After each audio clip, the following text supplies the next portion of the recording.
तो चलिए बिना वक्त गवाए सीधा इस एक्सप्लेनर की शुरुआत करते हैं। आज हम एक ऐसे क्लाइमेट इवेंट के बारे में बात करने वाले हैं जो बिल्कुल हमारी दहलीज पर खड़ा है, 2026 का सुपर अल नीनो। और देखिए, ये सिर्फ मौसम के बदलने का कोई आम किस्सा नहीं है। ये एक ऐसी घटना है जो हमारी इकोनॉमी, हमारे खाने और हमारी रोजमर्रा की जिंदगी को पूरी तरह से हिलाकर रख देने वाली है। आज के इस एक्सप्लेनर का रोड मैप बिल्कुल क्लियर है। पहले देखेंगे इतिहास की सबसे घातक मौसम चेतावनी, फिर समझेंगे अल नीनो का विज्ञान, उसके बाद 2026 का सुपर अल नीनो, इसके प्रभाव की 4 परतें, हीट वेव और शहरी वास्तविकता, और आखिर में इस संकट के लिए हमारी तैयारी। पहला हिस्सा, इतिहास की सबसे घातक मौसम चेतावनी। अब इस पूरी कहानी को समझने के लिए हमें थोड़ा पीछे जाना होगा। साल था 1877। एक ऐसी घटना जिसने पूरी दुनिया को झकझोर दिया था।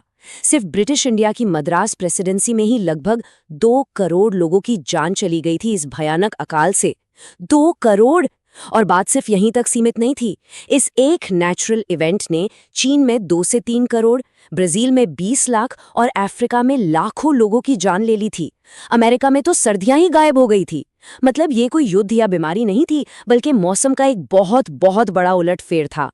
दूसरा हिस्सा, अल नीनो का विज्ञान। तो आखिर उस साल ऐसा क्या हुआ था जिसने इतनी बड़ी तबाही मचाई? चलिए देखते हैं कि इसके पीछे का साइंस क्या है। 17वीं सदी में पेरू के मछुआरों ने इसे प्यार से एक नाम दिया था, अल नीनो, जिसका स्पेनिश में मतलब होता है एक छोटा सा बच्चा। लेकिन मौसम विज्ञान में इसका मतलब इतना मासूम नहीं है। इसका मतलब है प्रशांत महासागर यानी पैसिफिक ओशन के एक खास हिस्से के पानी का अचानक से बहुत ज्यादा गर्म हो जाना। जब इतने विशाल समुद्र का तापमान बढ़ता है तो पूरी पृथ्वी की हवाओं और बारिश का पूरा सिस्टम ही बदल जाता है। अब सवाल उठता है कि बारिश अचानक गायब क्यों हो जाती है? इसका एक बड़ा सीधा सा लॉजिक है।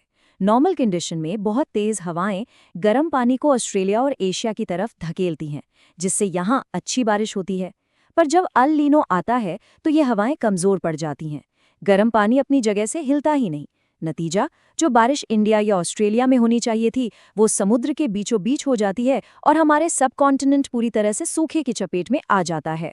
तीसरा हिस्सा, 2026 का सुपर अल नीनो। चलिए अब लौटते हैं आज के वक्त में।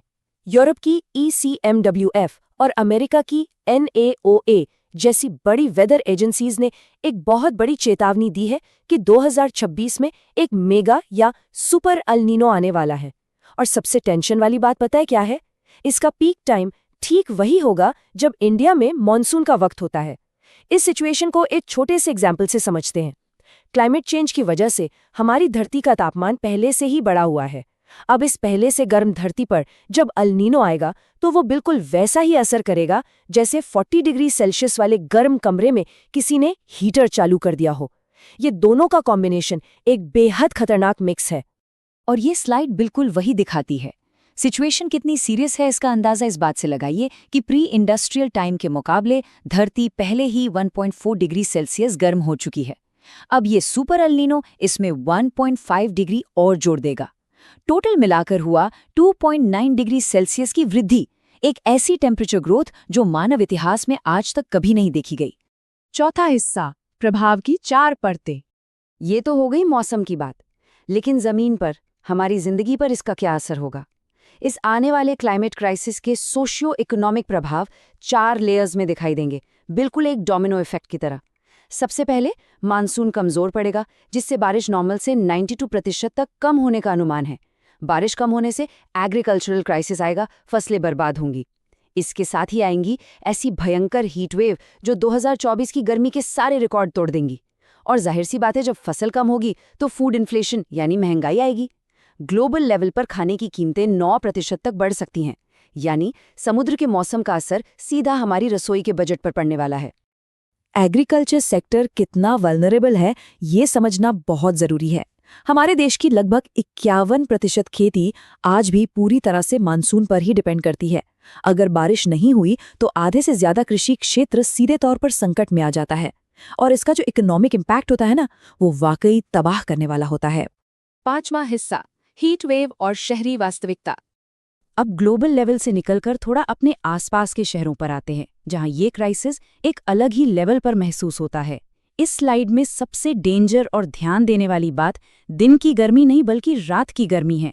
इसे अर्बन हीट आइलैंड इफेक्ट कहते हैं। होता क्या है कि दिन भर कंक्रीट और एसी का एग्जॉस्ट जो गर्मी छोड़ते हैं वो रात में शहर को ठंडा ही नहीं होने देते।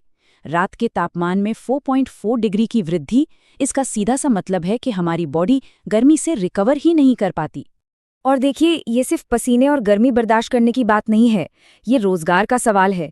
देश में करीब 38 करोड़ इनफॉर्मल वर्कर्स हैं जो बाहर कड़ी धूप में काम करते हैं।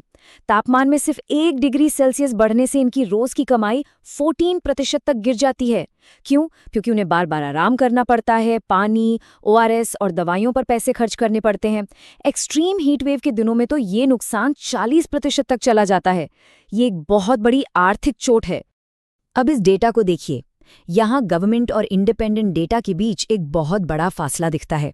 अलग अलग सरकारी एजेंसीज जैसे एनसीआरबी और आईएमडी, उनके नंबर्स आपस में मैच ही नहीं करते। वहीं इंडिपेंडेंट रिसर्च बताती हैं कि हर साल गर्मी से होने वाली मौतों का एक्चुअल आंकड़ा लगभग 1.5 लाख है। इसका एक बड़ा टेक्निकल कारण ये है कि मेडिकल सर्टिफिकेट्स में अक्सर मौत का कारण कार्डियक अरेस्ट या डिहाइड्रेशन लिखा जाता है।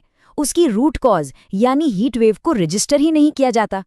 तो यहाँ पॉइंट ये निकल कर आता है कि हीट वेव को अभी तक ऑफिशियली प्राकृतिक आपदा या नेचुरल डिजास्टर का दर्जा नहीं मिला है। रिपोर्ट्स के मुताबिक अगर इसको डिजास्टर घोषित कर दिया जाए तो नेशनल डिजास्टर रिस्पांस फंड के नियम कहते हैं कि सरकार को हर प्रमाणित मौत पर 4 लाख रुपए का मुआवजा देना पड़ेगा। कहा जाता है कि यही वो पॉलिसी हर्डल है जिसकी वजह से हीट वेव को इस कैटेगरी में शामिल नहीं किया जा रहा है। छठा और आखिरी हिस्सा, संकट के लिए तैयारी। लेकिन हमें सिर्फ प्रॉब्लम्स गिनवाकर नहीं रोकना है। ऐसे प्रैक्टिकल सॉल्यूशंस भी हैं जिन पर हम लोकल लेवल पर काम कर सकते हैं। सबसे पहले इंफ्रास्ट्रक्चर डेवलपमेंट के तरीके को देखिए। डेटा साफ बताता है कि डेवलपमेंट के नाम पर बड़े पैमाने पर जंगल साफ हो रहे हैं। रियलिटी ये है कि हर 1 वर्ग किलोमीटर नए पौधे लगाने के बदले 18 वर्ग किलोमीटर पुराने और बड़े पेड़ काटे जा रहे हैं। कंक्रीट बढ़ रहा है, पेड़ घट रहे हैं और यही शहरों को भट्टी बना रहा है। इसके कॉन्ट्रास्ट में नए पौधों के मुकाबले पुराने पेड़ों की ताकत बहुत ज्यादा होती है। इन बड़े मैच्योर पेड़ों में इतनी कैपेसिटी होती है कि वे सड़क के लेवल पर जहां लोग चलते हैं वहां का तापमान 12 डिग्री सेल्सियस तक कम कर सकते हैं। तो लॉजिक सिंपल है, नए पौधे लगाना अच्छा है, पर उन पुराने पेड़ों को बचाना कहीं ज्यादा जरूरी है, जो किसी नेचुरल एयर कंडीशनर की तरह काम करते हैं। तो आने वाली इस रिकॉर्ड ब्रेकिंग गर्मी से निपटने के लिए कम्युनिटी लेवल पर हम 4 प्रैक्टिकल स्टेप्स उठा सकते हैं। पहला, अपने आसपास के पुराने पेड़ों को कटने से बचाना। दूसरा, ओआरएस और पानी का सही इस्तेमाल करके खुद को हाइड्रेटेड रखना। तीसरा, जो लोग बाहर धूप में काम करते हैं उनके लिए छाया और पानी का इंतजाम करना। और चौथा, जहां तक हो सके ग्रिड पर अपनी निर्भरता कम करके सोलर पैनल्स जैसे रिन्यूएबल एनर्जी ऑप्शंस को अपनाना। इस एक्सप्लेनर को हम एक बहुत ही गहरी सोच के साथ खत्म करते हैं। जिस तेजी से हमारे आसपास का मौसम बदल रहा है, जरा सोचिए, क्या 2026 या उसके बाद पैदा होने वाले बच्चे कभी जान पाएंगे कि 35 डिग्री सेल्सियस वाली वो नॉर्मल सी गर्मी कैसी होती थी? या उनके लिए गर्मी का मतलब हमेशा 45 डिग्री या उससे ऊपर का चुभने वाला तापमान ही रह जाएगा? ये सच में सोचने वाली बात है। आने वाले वक्त में सही जानकारी ही हमारा सबसे बड़ा हथियार है। इस एक्सप्लेनर में हमारे साथ जुड़ने के लिए बहुत बहुत शुक्रिया।